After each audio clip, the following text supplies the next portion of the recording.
You ask Tiger to calculate. This deals with finding the midpoint between 2 points.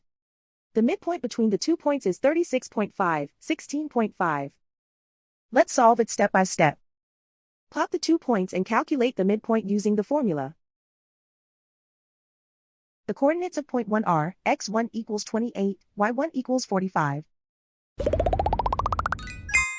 The coordinates of point 2 are x2 equals 45, y2 equals -12.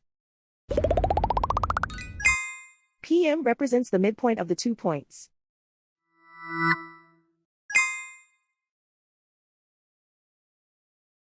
Use the x values in the midpoint formula to find the midpoints x. x1 equals 28.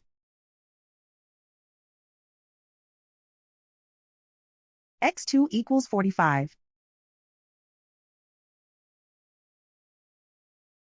Simplify the arithmetic.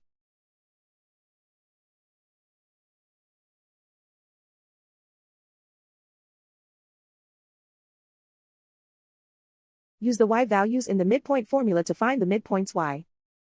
y1 equals 45.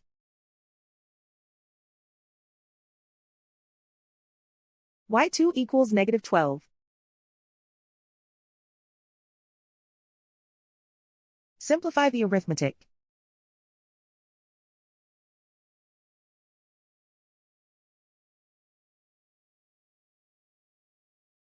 And so, the midpoint is 36.5, 16.5.